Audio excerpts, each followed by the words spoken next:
Excuse me, माझी appointment होती. नाव काय तुमचं? रिसेप्शनिस्ट गीतिकाने फाईल उघडत सानिकाला विचारलं. मिसेस सानिका श्रीधर पाटील. गीतिकाने फाईलमध्ये तिचं नाव शोधलं आणि बसा असं म्हणाली. श्रीधरला कॉल लावून सानिका पेशंट बसलेल्या त्या पॅसेजमध्ये जाऊन बसली. कॉल कट झाला, पण त्याने तिचा कॉल रिसीव्ह केला नाही. ती वैतागून इकडे तिकडे पाहत होती.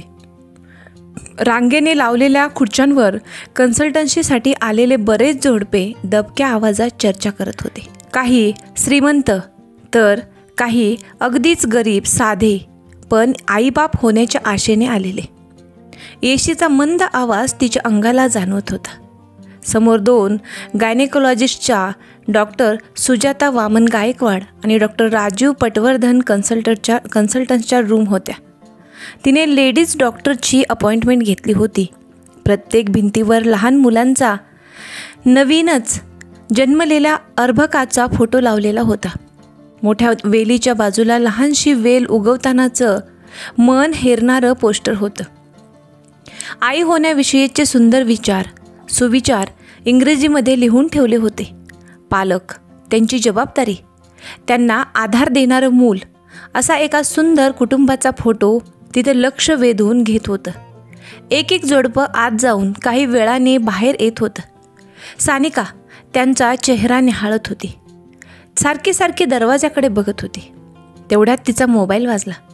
हॅलो श्रीधर, अरे कुठे आहेस तू? सानिका पुरती वैतागून गेली होती. तरीही तिने स्वतःवर ताबा ठेवला. हॉस्पिटलच्या खालीच आहे. कुठल्या फ्लोअरवर यायचं सांग? 7व्या फ्लोअरवर ये. हा का असा वागतो?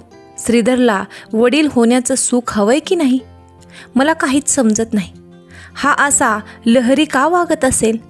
8 वर्षाच्या संसारात याने एकदाही उत्साह दाखवला नाही. क्लास 1 अधिकाऱ्याची क्लास 1 बायको म्हणून लोकांनी, नातेवाईकांनी, मैत्रिणींनी आपला उदो केला.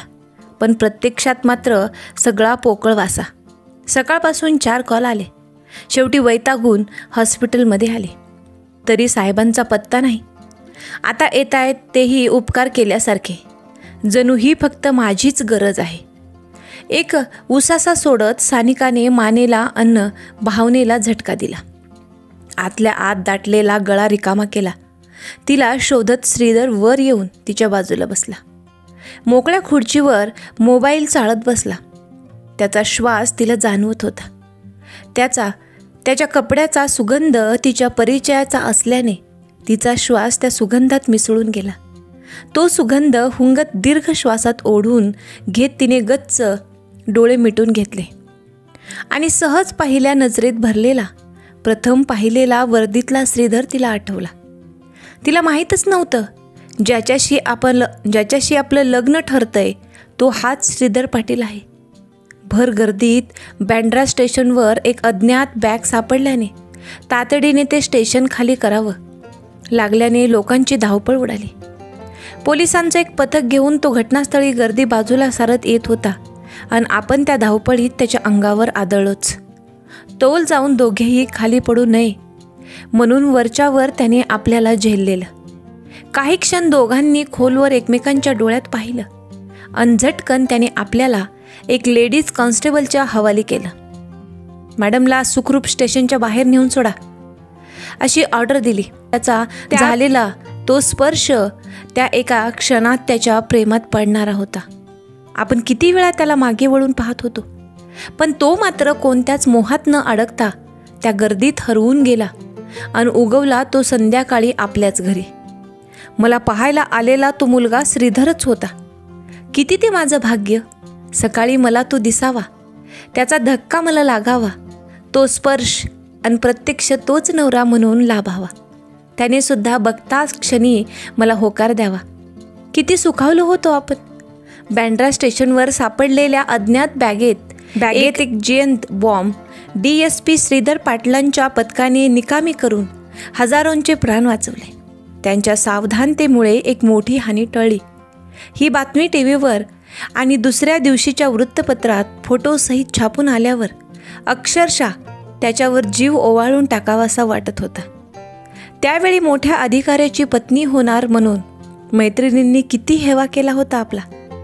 पण लग्नानंतर याची ही उदासीनता पाहिल्यावर मिसेस सानिका पाटील भानावर येत सानिकाने आणि श्रीधरने रिसेप्शनिस्टकडे पाहिलं. हा पेशंट बाहेर आला की तुम्ही जा. हो. सानिका आठवणीला बाजूला सारत म्हणाली. श्रीधर पुन्हा मोबाईल चाळत बसला. 8 वर्षापूर्वी अगदी ठरवून खासदार माधवराव कोरगावकर आणि सरपंच मोहनराव पाटील या दोन्ही राजकारण्यांचं कुटुंब श्रीधर आणि सानिकाच्या लग्नानिमित्त एकत्र आलं. अर्थात त्यांनीच हे लग्न ठरवलं. दोघे एकाच पक्षातले राजकारणी मित्र, एकमेकांचे वाही झाले. मजबूत श्रीमंत घराणं असल्याने लग्नाचा बार धूमधडाक्यात उडवण्यात आला. पैशांची काहीच कमतरता नव्हती. सरपंच माधवरावांचा आब पंचक्रोशीतली लोक राखत होते. झाडून एकूण एक माणूस लग्नाला हजर झाला. आपल्याच घरचं लग्नकार्य असल्यासारखं संपूर्ण गाव श्रीधरच्या लग्नात राबलं. अडचणीत धावून जाणाऱ्या मोहनरावांसाठी प्रसंगी जीवसुद्धा द्यायला तयार असलेली कार्यकर्त्यांची तरुणाई त्यांच्या आवडत्या श्रीधरासाठी रात्रंदिवस राबत होती. संपूर्ण साताऱ्यात झालं नसेल असं श्रीधरचं लग्न विरुद्ध पक्षाला तोंडात बोट घालण्यास भाग पडावं असं लावून दिलं. सतत मोहनरावांवर दात खाणाऱ्या आणि सरपंचाच्या निवडणुकीत सणकून मार खाणाऱ्या विरुद्ध गटातल्या विश्वनाथ मोहित्यांनी जुनी दुश्मनी काढत लग्नाच्या खर्चाचा तपास करण्यात यावा म्हणत गल्लीपासून दिल्लीपर्यंत बोंब ठोकली. पण हाती काहीच लागलं नाही. खासदार माधवराव कोरगावकरांचे हात सुद्धा राजकारणात खोल रुतलेले होते आणि दोन्ही मुलं, मोठा रघुवीर आणि धाकटा श्रीधर, दोघे क्लास 1 अधिकारी होते म्हटल्यावर मोहनरावांच्या केसाला सुद्धा धक्का लागणं अशक्य होतं. सगळ्यात धाकटी मुलगी तनुजा, हिला सुद्धा जिल्हाधिकाऱ्यांचं घर बघूनच दिलं होतं. म्हणून विश्वनाथ मोहिते त्यांचं काहीही वाकडं करू शकत नव्हते. माधवरावांमुळे सरपंच पद सुद्धा अबाधित राहणार होतं, त्यात त्यांना तीळ मात्र शंका नव्हती. श्रीधरच्या लग्नामुळे त्यांनी बऱ्याच गोष्टी साधल्या होत्या. राजकारणाचं सुख त्यांना लाभलं खरं, मात्र मुलांच्या आयुष्यात काय चाललं होतं यापासून ते अनभिज्ञच होते. मोठ्या रघुवीरचा संसार जगरहाटीप्रमाणे चालू होता. धाकट्याचा मात्र गचके खात पुढे ढकलला जात होता. मोठ्या मुलाप्रमाणे धाकट्याला सुद्धा लवकरात लवकर मूलबाळ व्हावं म्हणून रेणुकाबाई म्हणजेच श्रीधरच्या आईसाहेब सतत सानिकाला विचारत राहायच्या. 8 वर्षात एकदाही तिला त्यांचा प्रश्न टाळता आला नाही. नणंद आणि दिरासारखं तिच्या घराचं काही गोकुळ होत नव्हतं. राहून राहून तिला वाईट वाटत होतं. म्हणूनच एका मैत्रिणीच्या सल्ल्याने ती एका प्रख्यात अनुभवी गायनेकोलॉजिस्टला भेटायला आली होती. निदान ट्रीटमेंट घेऊन तरी आपल्याला मुलं व्हावी या वेड्या आशेने ती श्रीधरला घेऊन एका प्रशस्त प्रसूती हॉस्पिटलमध्ये आली होती. मिसेस पाटील, आत जा तुम्ही. रिसेप्शनिस्टचा आवाज कानावर पडताच सानिका उठली आणि गायनेकोलॉजिस्ट डॉक्टर सुजाता गायकवाड यांच्या कन्सल्टन्सची रूममध्ये शिरली. तिच्या पाठोपाठ श्रीधर सुद्धा आत गेला. सानिकाला पाहून डॉक्टर सुजाताने स्मित हास्य केलं. बसा असं म्हणत श्रीधरकडे पाहिलं. त्याने सुद्धा स्मित हास्य करत सुजाताकडे पाहिलं आणि दोघांच्या चेहऱ्याचे रंग उडाले. सुजाताला बसल्या जागी भोवळ आली. डॉक्टर, काय होतंय तुम्हाला?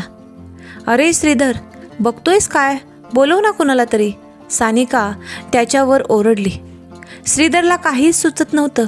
आतला आवाज ऐकून रिसेप्शनिस्ट आणि एक शिकाऊ डॉक्टर रवी गडबडीने आत गेले. मॅडम, काय झालं तुम्हाला? गीतिका पुरती घाबरून गेली. Excuse me sir, madam please तुम्ही बाहेर थांबा. गीतिकाने दोघांना बाहेर जायला सांगून सुजाताला पाणी पाजलं. AC बंद करून तिने समोरची खिडकी उघडली. खाडकन वारा आत शिरला आणि टेबलावर ठेवलेलं छोटंसं कॅलेंडर टेबलावरच उतारलं झालं. काही ब्लँक्स पेपर उडून खाली पडले. डॉक्टर रवीने ते सर्व पेपर्स व्यवस्थित ठेवले. सुजाता हळूहळू श्वास घेत होती, मध्ये मध्ये पाणी पित होती. तिला काही क्षणापूर्वी पाहिलेला श्रीधरचा चेहरा सारखा सारखा आठवत होता. गीतिका सुजाता जवळ बसली. तिने डॉक्टर राजीव पटवर्धनला बोलावून घेतलं. बाहेर बसलेली लोक आपापसात कुजबुजत होती. त्यांच्या नजरा बाहेर रिसेप्शनजवळ थांबलेल्या श्रीधर आणि सानिकाला पाहत होत्या. सानिकाला मेल्याहून मेल्यासारखं झालं. श्रीधरचं तर लक्षच नव्हतं.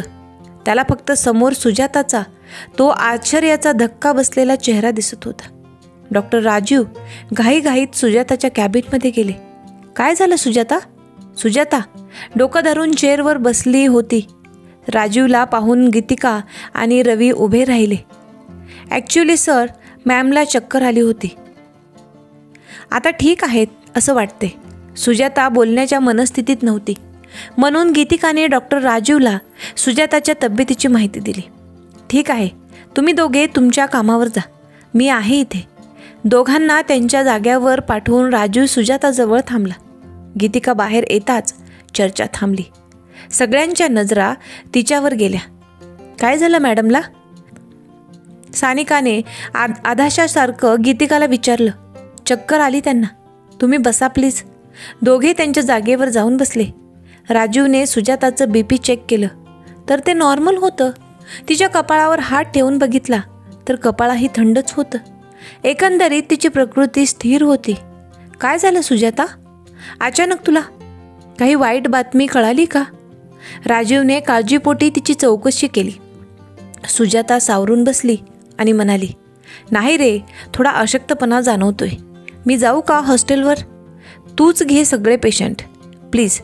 अगं विचारतेस काय, जास तू, आराम कर. बरं वाटलं तरच उद्या हॉस्पिटलमध्ये ये, नाहीतर आरामच कर. तिचं लक्ष नसलेलं पाहून तो पुन्हा म्हणाला, सुजाता येते का लक्षात काय म्हणतोय मी? पण तिचं आपलं एवढंच. चल घरी जा, तू आराम कर. माझ्या ड्रायव्हरला पाठवतो, खाली रिसेप्शनमध्ये थांब. बरं. त्याने हाताला धरून सुजाताला खुर्चीतून उठवलं. तिची बॅग हातात दिली. दरवाजा उघडला. तसं सगळे तिच्याकडे पाहू लागले. तिची नजर पुन्हा समोर बसलेल्या श्रीधरकडे गेली आणि ती अडखळली. सांभाळून सुजाता. तिचा हात पटकन राजीवने धरला आणि बाहेर नेलं. हे सर्व श्रीधर पाहत होता. सानिका चल जाऊया. सानिकाने एकदम चमकून श्रीधरकडे पाहिलं. मुश्किलने अपॉइंटमेंट भेटली आहे. थांबू थोडा वेळ, दुसरे डॉक्टर आहेतच ना, बघू ते काय म्हणतात ते. सानिका ऐकण्यातली नव्हती म्हणून श्रीधर गप्प बसला. पण मगाचा तो सुजाताचा घाबरलेला चेहरा त्याला पुन्हा पुन्हा आठवत होता. डॉक्टर राजीव धावत पळत वर आले. येताच त्यांनी गीतिकाला पेशंटला आत पाठवायला सांगितलं. तिने सानिकाकडे बघितल्यावर बरोबर सानिका डॉक्टर राजीव पटवर्धनच्या कॅबिनमध्ये गेली. तिच्या पाठोपाठ श्रीधर गेला. डॉक्टर राजीव दोघांची केस तपासत होते. मध्ये मध्ये प्रश्न विचारत होते, पण एकटी सानिकाच बोलत होती, उत्तरं देत होती. श्रीधरचं मात्र लक्ष विचलित झालं होतं. श्रीधर सानिकाला घरी सोडून पुन्हा पोलीस ठाण्यात गेला. तिच्याशी एक अक्षरही तो बोलला नाही की तिच्या बडबडीकडे सुद्धा त्याने लक्ष दिलं नाही. ती गाडीतून उतरताच त्याने तशीच गाडी वळवली म्हणून ती नाराज झाली. असा का हा? साधे 2 शब्दसुद्धा बोलायला याच्याकडे माझ्यासाठी वेळ नाही. डॉक्टरांकडे सुद्धा मोकळेपणाने काही बोलला नाही. सतत ह्याची नजर काहीतरी शोधत असते. कधी याचं लक्ष संसारात लागणार कोण जाणे. पुढच्या वेळी तरी डॉक्टरांशी बोलेल की नाही कोण जाणे. त्या लेडीज डॉक्टरला अचानक काय झालं असेल?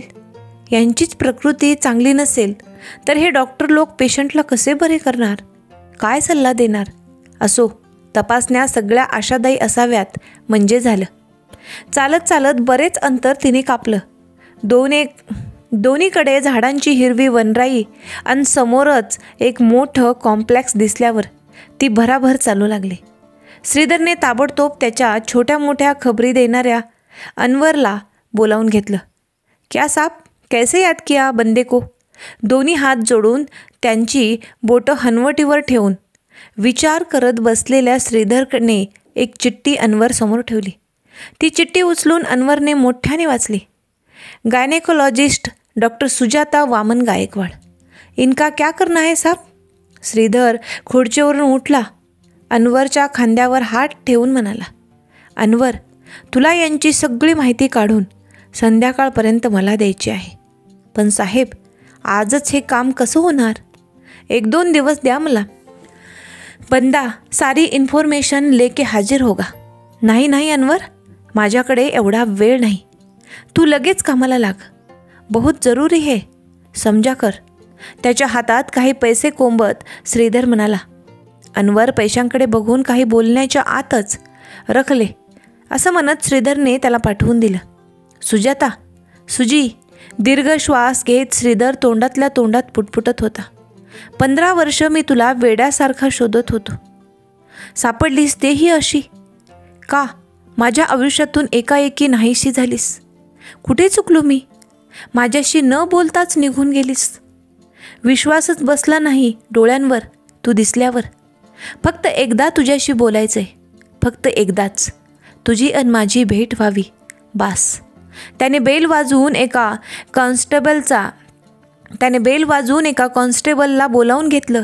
जाधव, अरुण सर आल्यावर मला कळवा आणि ती भोगल्यांची फाईल घेऊन या. हो सर, आणतो. एक स्ट्रॉंग कॉफी पाठवून द्या. तेवढी पाठवतो सर. श्रीधर दोन्ही हात डोक्यामागे ठेवून पुन्हा एकदा विचारात गढून गेला. डॉक्टर राजीव पटवर्धनचा ड्रायव्हर सुजाताला हॉस्टेलवर सोडून गेला. स्वतःला सावरत सुजाता तिच्या रूममध्ये गेली. बॅग एका कोपऱ्यात टाकून ती बेडवर बसली. उशीत तोंड खुपसून ती कितीतरी वेळ फक्त रडतच राहिली. मेसमध्ये जेवायला जायचं सुद्धा तिला भान राहिलं नव्हतं. श्रुती कधीपासून दार वाजवत बाहेर उभी होती, पण दार उघडण्याचं धाडस तिला होत नव्हतं.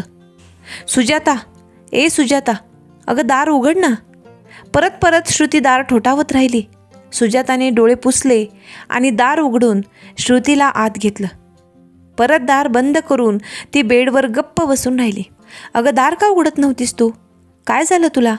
चेहरा का पडलाय तुझा? डोळे लाल का झालेत? बोल ना. श्रुती वैतागून तिला प्रश्न विचारत होती. आणि तू आज जेवायला गेली नाहीस का? ताराताई विचारत होत्या. काय झालंय सांगणार नाहीस का? श्रुती प्लीज. श्रुतीकडे न पाहता सुजाता तिला म्हणाली. श्रुती काहीच न बोलता सुजाताच्या रूममधून निघून गेली.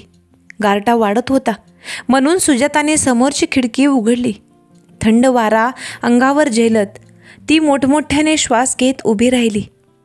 गावी सकाळचा वारा ती अशीच अंगावर झेलायची आणि तोंडाने वाफा बाहेर काढायचा खेळ करत बसायची. वाफेतून बाहेर पडलेला धूर किंवा बोलता बोलता सहज बाहेर पडणारा धूर पाहून तिला गंमत वाटायची. हाताच्या ओंजळीत तोंड लपवून ती पुन्हा रडली. 15 वर्षानंतर श्रीधर समोर येईल आणि ते सुद्धा त्याच्या बायकोला घेऊन असा भेटेल याची तिला खात्री नव्हती.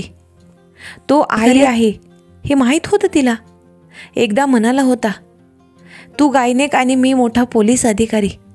आपण दोघे सुद्धा लोकांना वाचवणार, पण मात्र वेगवेगळ्या पद्धतीने. ते त्याचं स्वप्न पोलीस अधिकारी होण्याचं त्याने जिद्दीने पूर्ण केलं होतं. कितीतरी वृत्तपत्रात त्याचा फोटो छापून यायचा. कधीकधी टीव्हीवर बातम्यामध्ये सुद्धा दिसायचा. पण त्याची आणि आपली कधी साधी नजरानजरसुद्धा होणार नाही याची ती दक्षता घेत होती. पण असं अचानक एकदम समोरच उभा राहिला या विचारानेच तिला भोवळ आली होती. संपलं होतं सगळं. नवे खरं तर तिने स्वतःच सगळं संपवलं होतं तिच्या बाजूने. तरीसुद्धा त्याच गोष्टी पुन्हा सावलीसारख्या मागे मागे येत होत्या. तिने खाडकन खिडकी बंद केली आणि लाईट बंद करून आयुष्यात पसरलेला अंधार खोलीच्या अंधाराशी एकरूप करू पाहत होती. गस्तीचा चोख बंदोबस्त करून श्रीधर रात्री 11:30 वाजता घरी आला. सानिका त्याची वाट पाहून थकली होती. त्याने तिला त्याची वाट न पाहता जेवून घेऊन जा असं आधीच बजावून ठेवलं होतं, म्हणून तिने त्याची वाट बघणं सोडून दिलेलं. तो वेळेवर तर सोडाच, पण घरी लवकर येईल ही आशाच नव्हती. सानिका टीव्ही बघत बसलेली होती. श्रीधर सरळ अंघोळीला गेला. तो येईपर्यंत सानिकाने जेवण गरम करून डायनिंग टेबलवर आणून ठेवले. श्रीधर येताच तिने त्याला जेवण वाढले. पुढ्यात वाढलेले जेवण तो लग्न झाल्यापासून गप्प जेवायचा. तिच्या जेवणाची ना तर त्याने कधी स्तुती केली, ना कधी नावं ठेवली, किंवा ना कधी जेवता जेवता तिच्याबरोबर गप्पा मारल्या. हा किती अरसिक असंच सानिकाला वाटत राहिलं. गप्प वाढायचं काम करायची ती. आताही तेच करत होती. श्रीधर जेवता जेवता मोबाईल चेक करत होता. तेवढ्यात अनवरचा मेसेज आला. कमालीचा गंभीर होऊन तो हातातला घास हातात तसाच धरून वाचत होता. सानिकाला हे सगळं असह्य झाले. ती डाळ गरम करायच्या बहाण्याने किचनमध्ये गेली. अनवरने डॉक्टर सुजाता गायकवाडची इत्थंभूत माहिती श्रीधरच्या अपेक्षेनुसार त्याला सेंड केली. त्याने ती मनातल्या मनात भराभर वाचून काढली.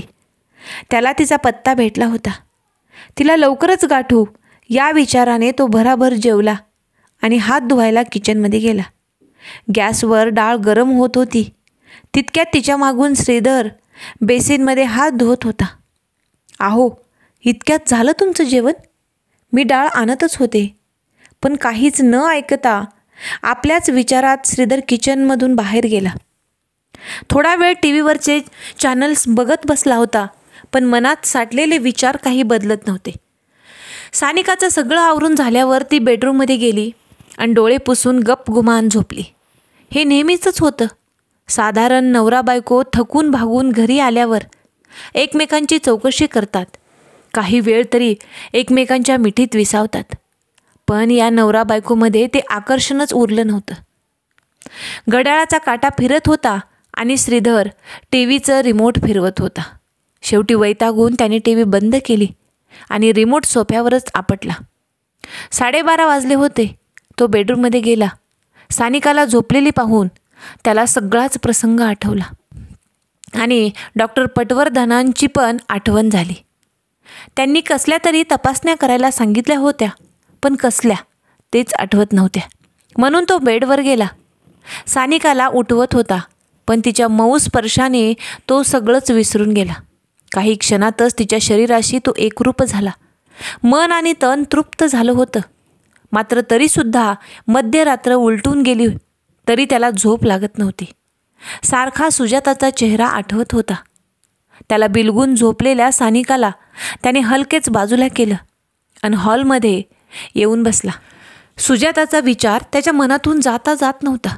15 वर्षानंतर ती अशी सहज समोर दिसेल असं त्याला स्वप्नातसुद्धा वाटलं नव्हतं.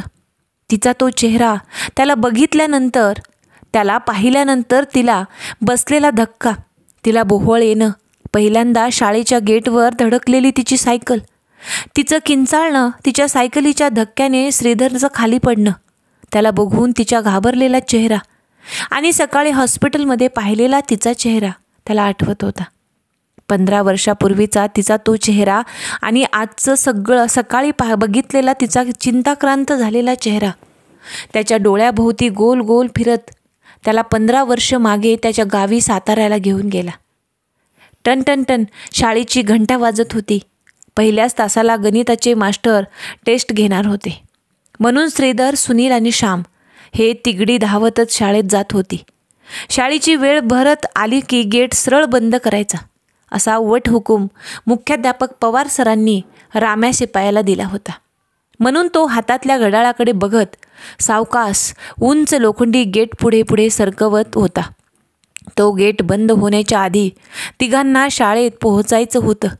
म्हणून ते धावत सुटले होते. ते तिघे गेटला धडकणार इतक्यात समोरून आलेल्या सायकलीचा तोल सुटला आणि तिने धाडकन खाली लाल मातीत पडले. श्रीधरने प्रचंड रागाने वर बघितलं तर एक मुलगी कसाबसा सायकलीचा तोल सांभाळत भीतीने थरथर कापत उभी होती. राम्या शिपाई धावतच गेटच्या बाहेर आला आणि श्रीधरला उठवायला पुढे सरसावला. "छोटं पाटील, उठा उठा, लागलं तर नाही नवं तुम्हाला?" काय ग सुजे, दिसलं नाही का तुला? भावी सरपंच श्रीधर पाटील समोर आहेत ते. माफी माग आधी. "सॉरी." "काय सॉरी? येत नाही तर सायकल चालवतेस कशाला? कपडे घाण झाले आमचे. आता सरसुद्धा वर्गात घेणार नाहीत आम्हाला." मान काय खाली घालतेस? बोल ना." श्रीधरचा चढलेला आवाज ऐकून सुजाता मुसमुसायला लागली. "अरे काय तू?" "श्रीधर्या, पोरीला रडवतोस." "मॅडम रडू नका प्लीज." आम्हाला अजिबात लागलं नाही. अरे असे 100 धक्के सहज पचवू आम्ही. जा जा, तू अजिबात घाबरू नकोस. ओ शिपाई, उघडा की गेट. का सांगू पाटलांना? नग नग, आता उघडतो, असं म्हणत राम्याने धावत जाऊन गेट उघडला. लेडीज फर्स्ट, जावा मॅडम. सुनीलने दोन्ही हात पुढे करून सुजाताला आत जाऊ दिलं. ती घाबरत बिचकत हातात सायकल घेऊन शाळेत गेली. श्रीधर आणि श्याम त्याची नाटकं पाहत उभे होते. मुलगी दिसली रे दिसली की याची लाळ गळलीच म्हणून समजा. चल श्रीधर, उशीर होतोय, याला जाऊ दे मुलीच्या मागे. श्याम सुनीलला टोमणा देत होता.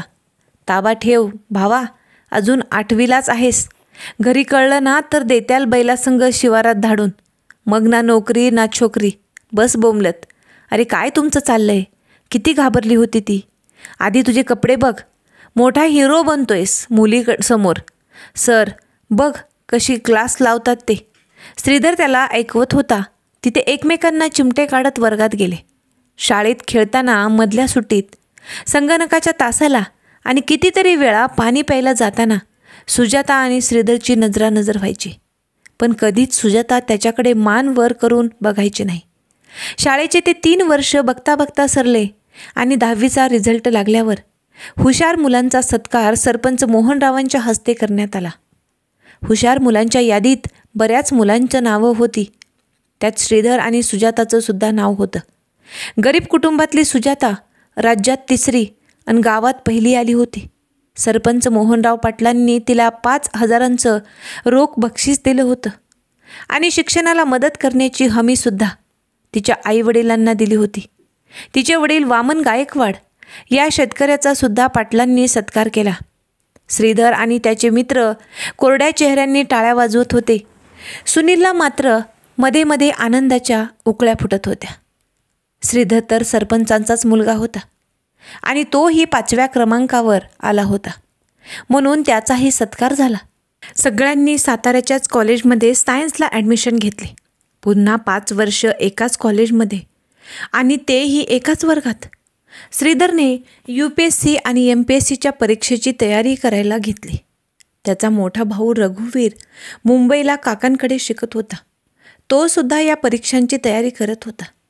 श्रीधरला नोट्स पाठवत होता. श्रीधरचे दोन्ही मित्र त्याला साथ देत होते. सुजाताला डॉक्टर व्हायचं होतं, म्हणून ती सुद्धा फक्त अभ्यासावर लक्ष केंद्रित करत होती आणि गरीब आईवडिलांसाठी तिच्यासाठी तिला सुखात ठेवेल असं स्थळ शोधत होते. श्रीधर आणि सुजाताचा जास्तीत जास्त वेळ लायब्ररीत जात होता. दोघे एकमेकांपासून अनभिज्ञ होते. शेवटची बस पकडून दोघे गावात जायचे, पण एकमेकांशी अजिबात बोलायचे नाहीत. एवढंच काय, पण एकमेकांकडे बघायचे सुद्धा नाहीत. 2 वर्ष पुन्हा अशीच सरली. 12वीत पण दोघांनी चांगले मार्क काढले. सुजाताला MD करायचं होतं, म्हणून तिने ग्रॅज्युएशन पूर्ण करण्याचा निर्णय घेतला होता आणि श्रीधरने MPSCची परीक्षा देऊन बघितली, ज्यात सबसेल आपटला. त्याला अभ्यासाची कल्पना आली आणि त्याने ग्रॅज्युएशन पूर्ण करत स्पर्धा परीक्षांची तयारी करायला सुरुवात केली. वयाने तरुण होत जाणारी मुलं एकमेकांना खुणावू लागली. कॉलेजच्या मोहमायात अडकून प्रेमात सपाटून मार खाऊ लागली. पहिल्या वर्षातच सुनीलच्या 3 गर्लफ्रेंड झाल्या. श्यामला एक पण आवडत नव्हती. श्रीधर मात्र प्रयत्न करत होता, पण त्याला सूट होईल अशी एकही मुलगी सापडत नव्हती. म्हणून मग त्याने तो नादच सोडला. एकदा सुनीलचं वर्गातल्या काही मुलांबरोबर भांडण झालं. सुनील एकटा सापडल्याने त्याने त्याचं डोकं बेंचवर आपटलं आणि पळून गेले. कपाळावर चांगलीच जखम झाल्याने रक्त भळभळलं. इतक्यात सुजाता आणि तिच्या मैत्रिणी वर्गात आल्या. जखमी अवस्थेत पडलेल्या सुनीलला पाहून सुजातानं तिची ओढणी त्याच्या कपाळावर रक्त थांबावं म्हणून धरली आणि त्याला वर्गाबाहेर नेण्यात आलं. तेवढ्यात श्रीधर, श्याम आणि त्यांचे मित्र त्यांना समजल्याबरोबर वर्गात धावत आले. सुजाताकडून सुनीलला काढून घेऊन तिची ओढणी त्याच्या कपाळावरून बाजूला सारत श्रीधर तिला रागाने बघत सुनीलला घेऊन गेला. काही दिवसांनी सुनील बरा होऊन वर्गात आला आणि भरलेल्या वर्गासमोर त्याने फिल्मी स्टाईलने सुजाताचे आभार मानले आणि आजपासून सुजाता ही माझी बहीण आहे. तिला कोणीही त्रास दिला किंवा काही वाईट बोललं तर गाठ ह्या सुनील पाटलाशी आहे, हे लक्षात ठेवा. हे बहीण भावाचं नातं जाहीर करून टाकलं. एवढंच नव्हे तर रक्षाबंधनाच्या दुसऱ्या दिवशी तिच्याकडून राखीसुद्धा बांधून घेतली. कॉलेज आणि गावात तिला हिच्या हक्काचा भाऊ भेटला.